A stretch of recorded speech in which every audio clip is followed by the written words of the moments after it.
Hello guys, welcome to my YouTube channel. I know I haven't been on here in ages, and that's because I got pregnant and I became a mother to a daughter called Anaya. Such a big life update, but I just wanted to take my time being a first-time mom. I had no village to do things around for us, so it was just very tough. I just didn't have the time for it. I did get back onto content creation and stuff, but just not YouTube videos. Finally, still happy that I got the time to sit down and do the birth story for you guys. My baby is gonna be one end of this month, 30th of July. Today is 15th of July. So I literally wanted this to be out before then, okay? Because I have had a couple of people asking me about the birth story. So I was like, let's not delay this further for those people who are waiting. By the way, I will be looking down at the phone because this happened almost 1 year ago. I had written everything down on my notes before I forget. So Anaya was born 2 weeks earlier than her delivery due date. She was born at 37 weeks and it was a spontaneous labor, you guys. I had not expected it to come that early because I was like, I want to have a natural birth, so I'm not gonna have it early or whatever. But God said nope. Anyways, her due date was gonna be 12th of August, but she was born on 30th of July.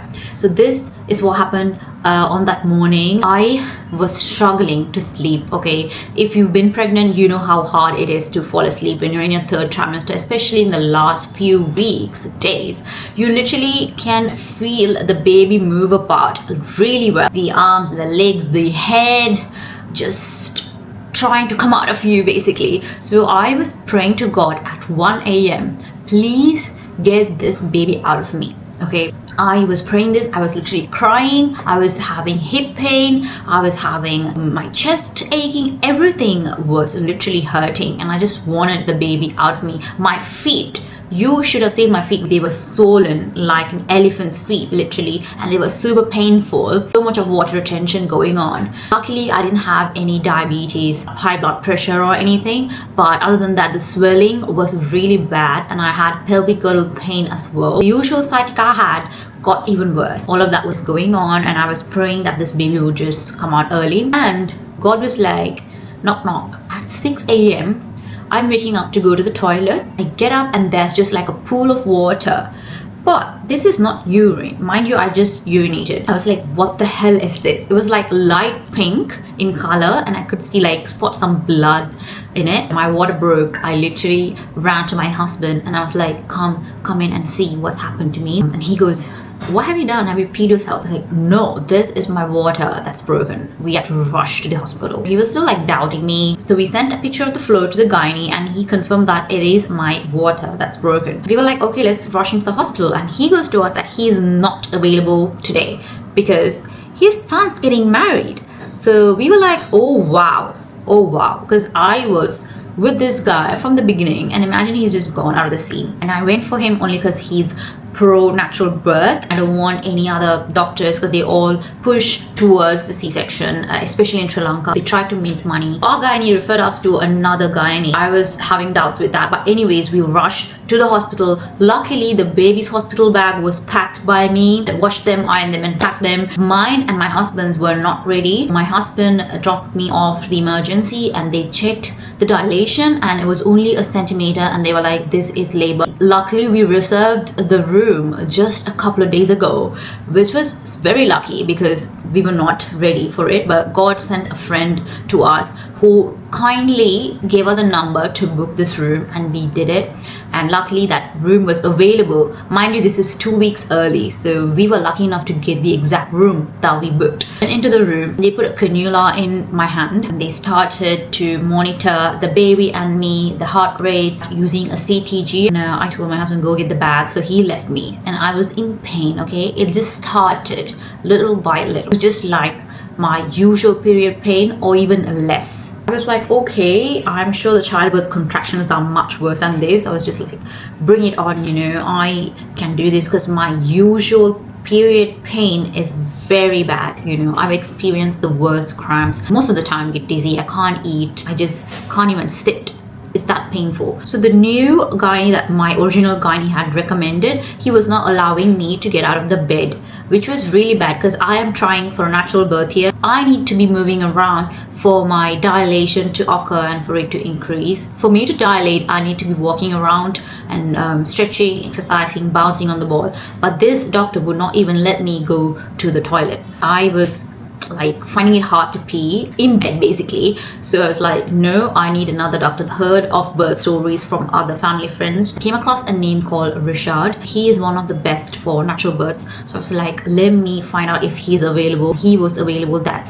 day and I was super lucky. He was God sent because he was so good. He made the whole experience much better. This was all happening in the morning. So by 12 p.m. I changed the doctor. Only in the afternoon Richard actually came and he said hi and he told the nurses to let me do whatever I want, all sorts of exercise to enable myself to dilate and head towards the natural birth. So that gave me a lot of hope and it was a bunch of positive rays coming at me and I was so happy that I changed the gynae, honestly. By that time my husband has brought us some sandwiches from the canteen and I was eating. I had the gym ball.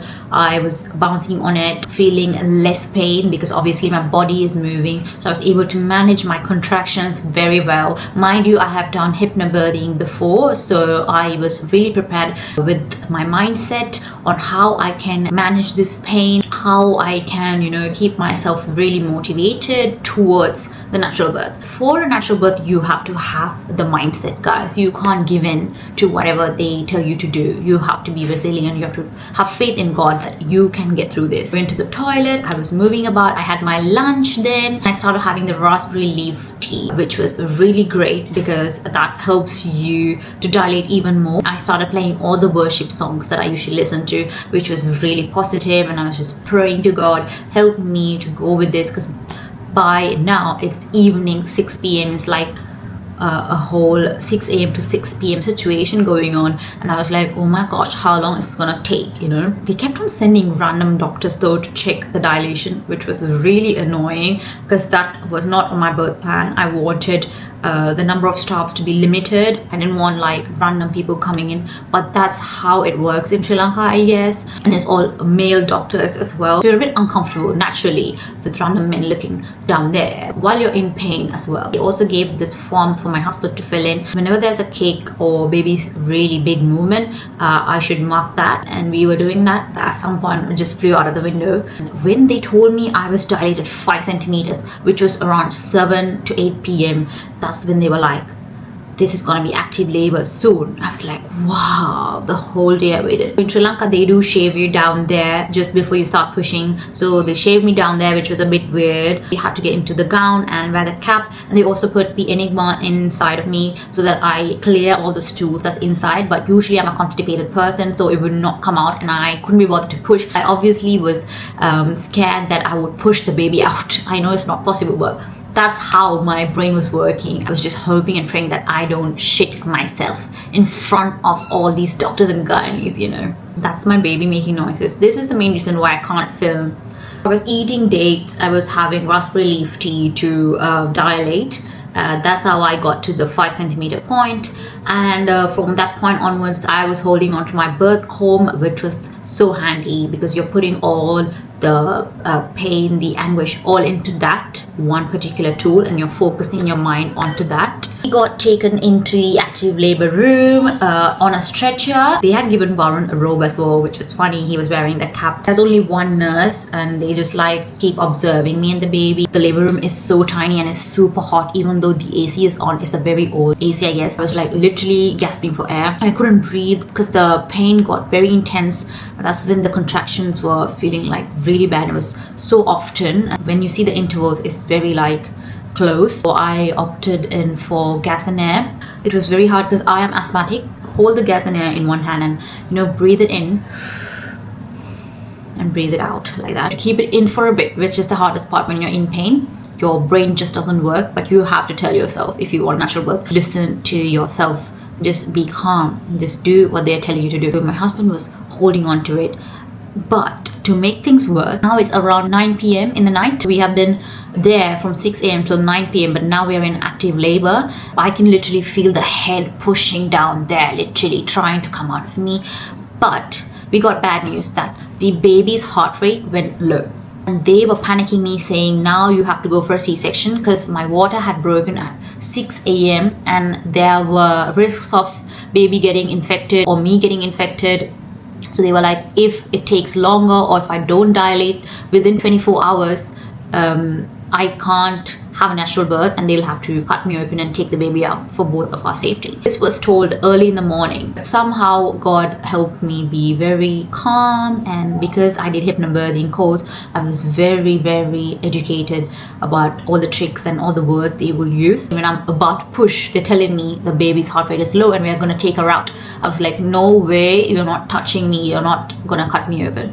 And I was praying, literally praying to God that it'll be a normal one and He will protect my baby's heart. What they said to me was an option is for me to get saline. So they did put saline through this cannula. But the struggle with that was this hand I was holding the birth comb and this side was the cannula. So how am I going to hold on to the gas and air, right? So my husband had to hold on to that. The worst thing is I had to tell him, okay, let go, let it. Put it in, let go. It was so hard for us to navigate through the whole situation when things are escalating at a very, very fast pace, and we just couldn't tell what was going to happen next. Because I was dilating, my body was apparently pushing the baby naturally out, but they didn't want that because the baby's heart rate is low. They were telling me not to push, but it was involuntary, you know, like I didn't do it purposefully. So I don't know what they meant by that. I was just trying to hold it in. Anyways, it got really painful, not under my control. The dilation was slowly increasing by 10:30 p.m. to like 9 centimeters. The pain was really bad. So at the morning it was say 20. The pain level at night 10 p.m. was 200. So that's how painful it was. I was ready to ask for some pain relief. It's actually a Pethidine injection they put on the thigh. Honestly, that felt like nothing because I was going through the most painful moment of my life. I'll tell you about the pushing part. That's when shit gets real. My pain reached the top of the roof. My gynae turned up, obviously, at that time. When it's time to push, only the gynaes turn up. Otherwise, it's just the nurses and there's a junior doctor. While I was holding onto the birth comb during active labor, the nurses were asking the gynae why she wasting her energy on holding that, why she has to hold on to the gas and air and have the cannula. The doctor was like, let her do whatever. That is science. That will help her manage her pain for her. So I was really glad that Richard had so much of knowledge. But yeah, he let me do whatever and it worked for me. So they were pulling my legs up and they were like, start pushing. When I heard that word, start pushing, I was like so happy, like literally get her out of me.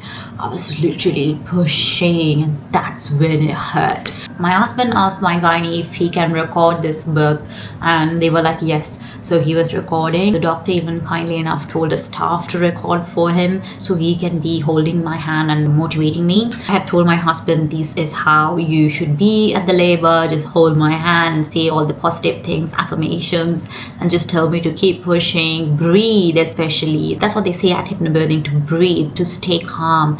So every time you push, you're meant to like inhale and exhale slowly for longer. So you're pushing for longer. So the baby is being pushed out while you're exhaling. You have less time to inhale. So what was happening was I was exhaling, but I started feeling the ring of fire. Apparently that's when you feel the vagina like burn, and that's like a no from the body saying you to slow down. But when you're going through that pain and you can literally feel the pressure of the head on your pelvic bone, you just want to get her out of yourself. They were telling me not to breathe. That goes against the hypnobirthing method. So I was like, how do I not breathe? For me to be able to push the baby, I should exhale. For that, I need to inhale. But they're saying when I inhale, the baby's head is going back up in. What the hell is going on? I was literally like clueless because I thought I was ready, I was prepared. I went through my notes, I went through all these positive birth stories, went through my hypnobirthing course. It was just like, what is going on right now? Because they were like, don't breathe. So I had to keep exhaling, and at some point I was like, am I about to die? Like, am I going to be alive after this? Anyways, I was holding on to my husband's hand and I was saying this Bible verse. It came to my head at that very moment. I can do all things through Christ who strengthens me. No one else, no doctors, no medication, no other thing in the world can help me get through this moment of giving birth to this child through natural birth. Mind you, I didn't get induced and I didn't want an epidural, so it was all natural. I had to wait 16 hours in labor and go through this active labor without any intervention. So I was like, God has got me through this. While I was praying and worshiping, I kept on pushing like nothing. I was having no energy to even breathe. They told me not to breathe, and I was like, okay, even if I die, my God is there to take care of my baby. That's the mindset I had, just to give birth to this baby, new life to this world, just go for it. My husband was like, I can see the head, like literally keep pushing. That's when I was like, oh my gosh, finally she's gonna be out anytime soon. I have not seen this baby on a 3 or 4D scan, so I have no clue on how she would look like. I was super excited, and that excitement made me just push the hell out of me. So I was just pushing, going for it, without me realizing. The doctor goes, here's your baby, just take her out. So my legs were open up like this. Vishal goes, here's your baby, take her out. And I was like, what? I opened my eyes and she's halfway there. I had to pull her out of myself, literally. And I had never imagined that moment. I thought the doctor would take the baby out and give the baby to your hands. But no, in this case, she was halfway out. I had the privilege to take her out halfway. I saw her head and I just quickly took her out, and I was like screaming of happiness. I couldn't believe that she was out there with me. They quickly put her on my chest. I had skin to skin straight away because that's what I wanted in my birth plan. There was delayed cord clamping as well. The cord had to be cut by my husband. I was very specific on that. I'm glad my doctor was also on the same page as me, because mind you, I had discussed my birth plan with my previous original gynae. So this is a completely new gynae, but he understood everything and we were on the same page. I was so happy. It was really God that came through and delivered my baby, honestly, because anything bad could have happened at that moment. Especially her heart rate went down and stuff. The placenta was also delivered naturally, which was a big thing for me. The whole birth was recorded. I sometimes still have a look at it and I get super emotional. I think how strong women are and what we go through to bring a child into this world. There was no episiotomy. She came out in one go, so there were barely any stitches. Apparently there was a teeny tiny tear. The doctor didn't even want to stitch me up, but the nurses told him, you know, you have to. But it was very tiny. He told me he didn't even have to do it. I barely felt any discomfort down there. The only thing was I was bleeding, obviously, and I hated to be back on period, right, along with tiny stitches down there as well. So that was very uncomfortable. Other than that, I got to feed my baby while we were having skin to skin, and that was really crazy to see milk coming out, you know, like straight away, because I was panicking about that also. I almost packed formula as well because I was like overthinking everything. Oh, am I not going to produce milk when she's born? Would she be born with some issue? But yeah, by God's grace, everything was normal, all healthy.